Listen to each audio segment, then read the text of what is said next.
Oh, dude. Oh, look at this. Look at this.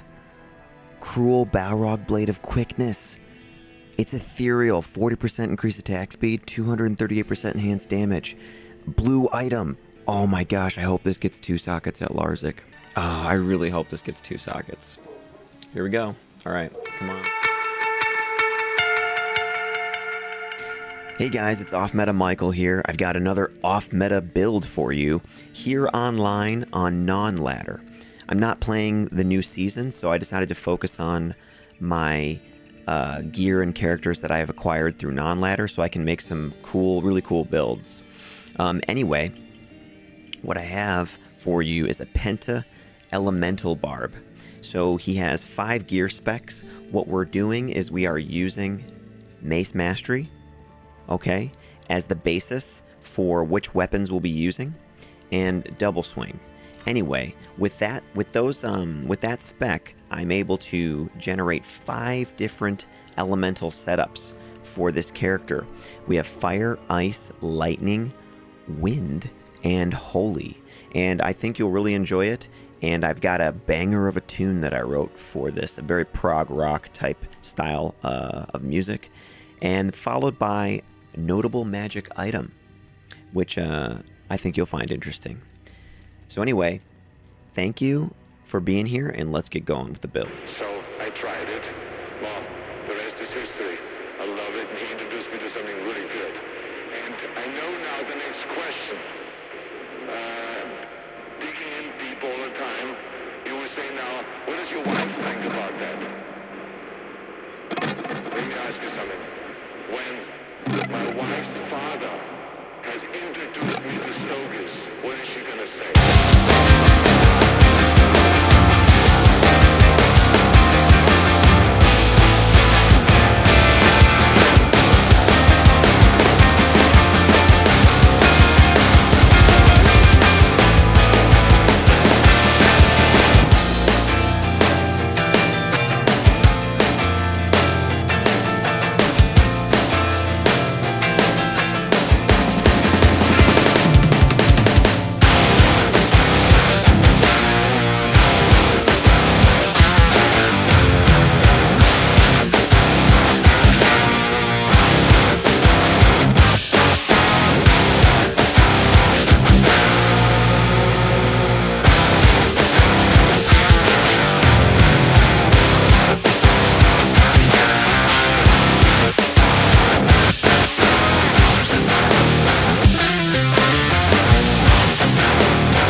Yo, so this is my Penta Elemental Barbarian on non-ladder.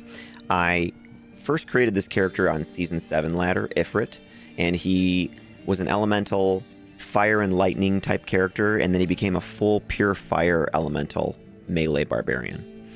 Basically, I wanted to take one spec for the skills and stats and create 5 different elements. The 5 elements are lightning, fire, ice, wind, and holy.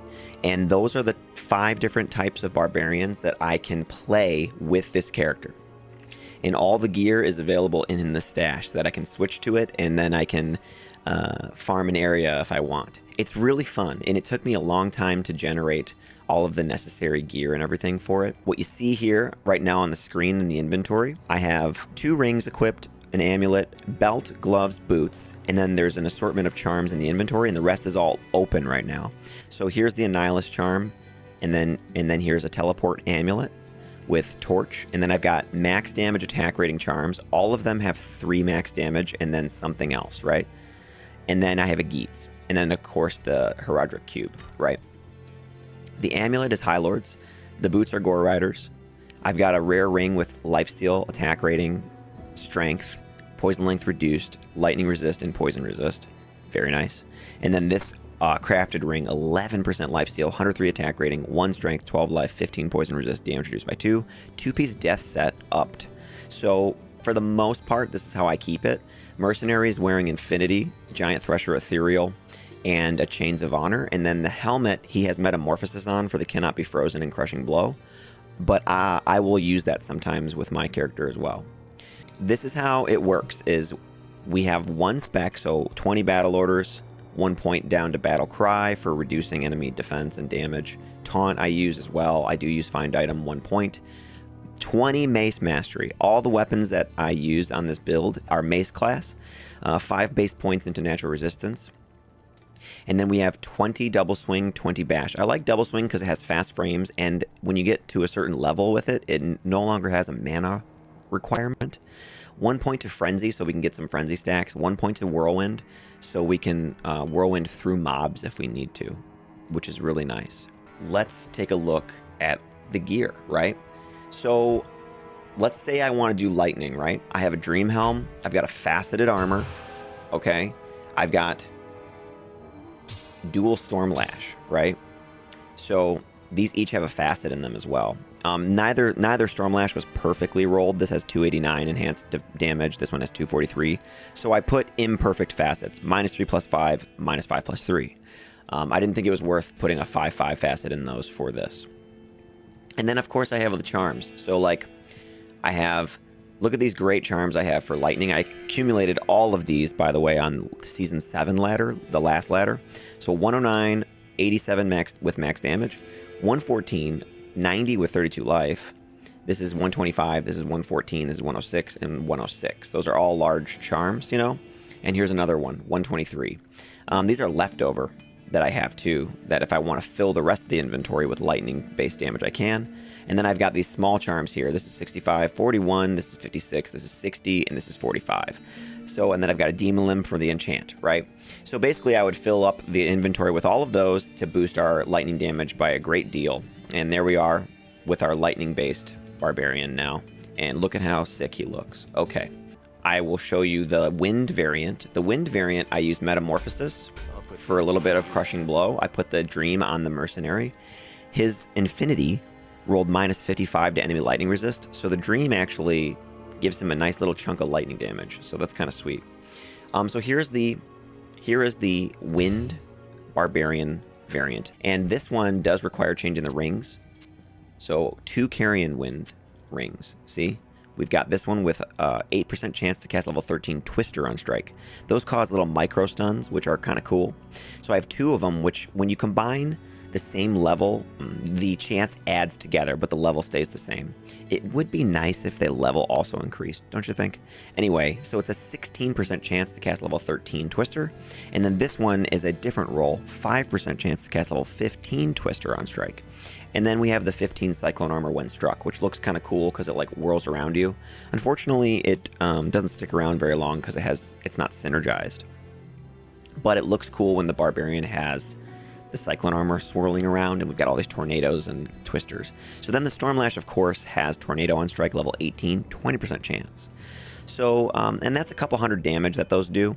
So if you can get a bunch of them off all at once, then it can chip away a little bit.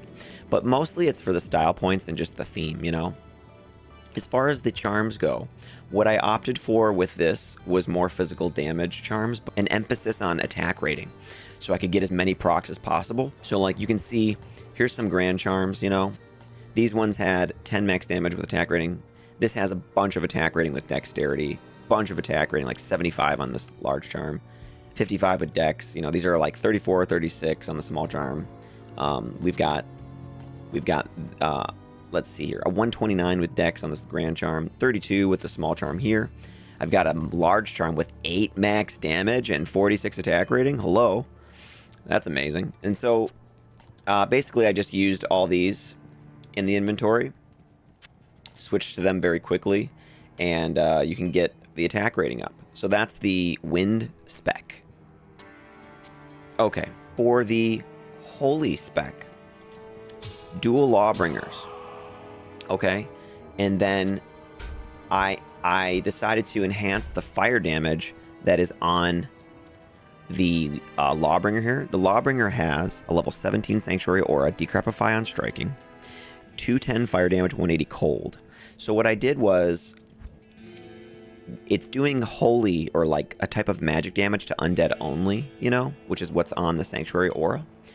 And so I decided to put my faceted tiara on, which has mana steal, fire damage, and negative enemy fire res, and plus fire skill damage.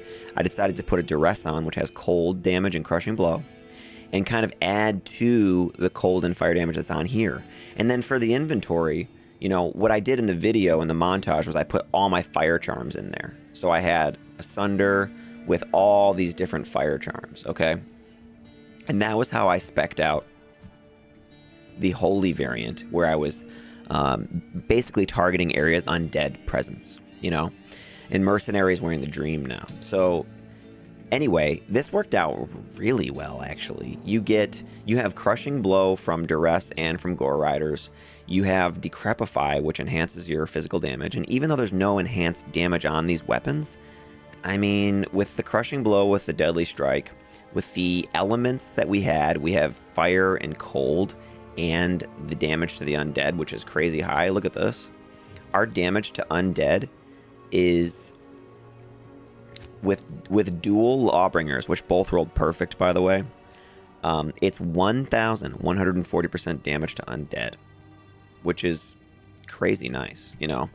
So that's how I spec'd out that, and I really loved this spec. This was awesome. This could be like a budget ladder build, seriously. You could just, the inventory could be almost anything. Like, it could be fire or physical or cold or even lightning, like, I don't know.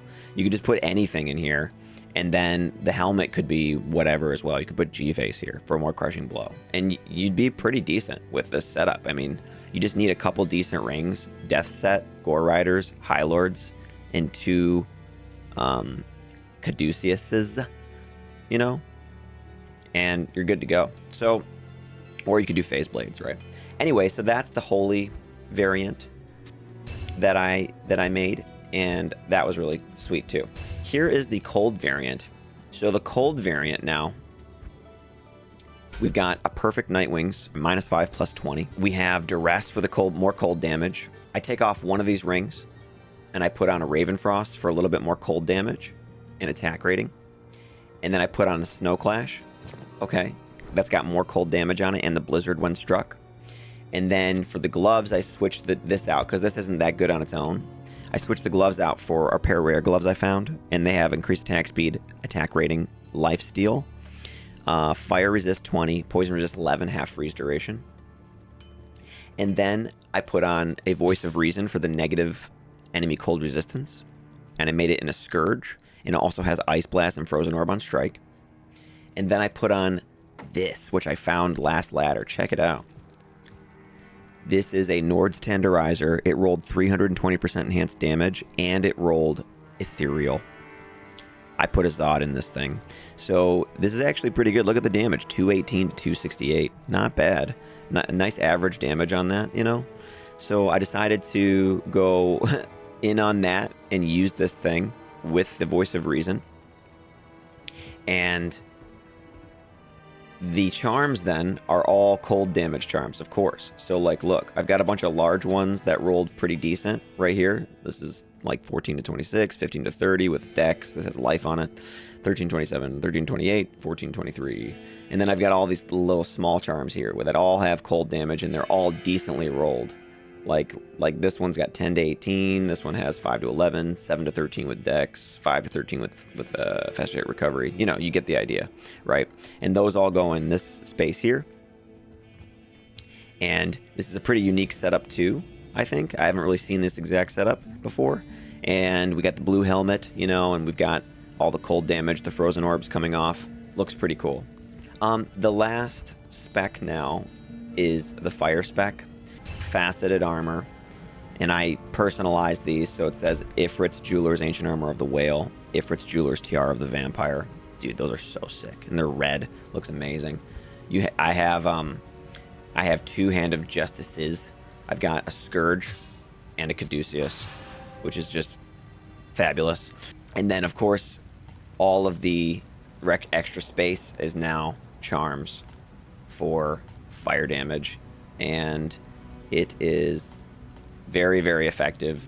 I think this is actually like one of the strongest specs that I have for this character. This is a really good spec, especially with the Infinity Mercenary. Use Demon Limb, and boom, and we're good to go. So the Hand of Justice, of course, you get ignore target's defense, lifesteal, minus enemy fire res, deadly strike, blind target, freeze target, attack speed, holy fire aura.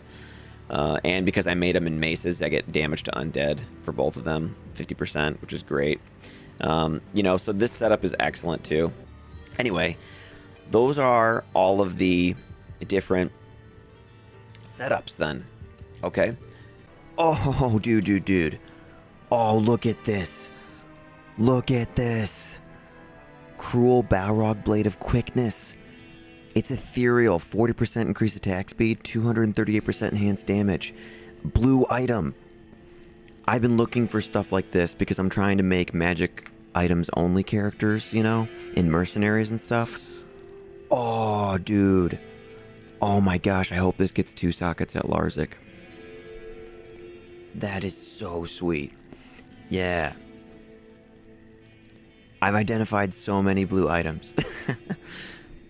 Oh, dude, I could make a really cool, powerful mercenary with this. That's awesome. Oh boy. Needs 2 sockets at Larzuk. Cruel Balrog Blade of Quickness. 40% increased attack speed, 238% enhanced damage, ethereal. It's a magic item. It's a blue item that could hang with some of the best physical items, you know, to an extent. Oh, I really hope this gets 2 sockets. Here we go. All right. Come on. Come on. You bastard. It got 1 socket. Oh. Why does it hurt so bad? I've identified so many elite blue weapons looking for exactly this item. So now the thing is, do you put a Zod in it just for the heck of it? Just to use it? Do you put maybe a low rune in it for deadly strike and then just put it on a Act 5 mercenary? Maybe. What I really wanted to do was put a Zod and a low rune in it, and then like use it. Maybe I put a Zod in it and still use it, but yeah. Sometimes that's the way it goes. So, you know, it only took 3 years to find that item. So, you know, maybe... So that's probably the last time that'll ever happen, actually. Because I don't think 3 years from now I'm going to be looking for that. Yeah. You gotta love and hate the 2-socket magic item Larzuk. Gotta love and hate it. And right now I hate it.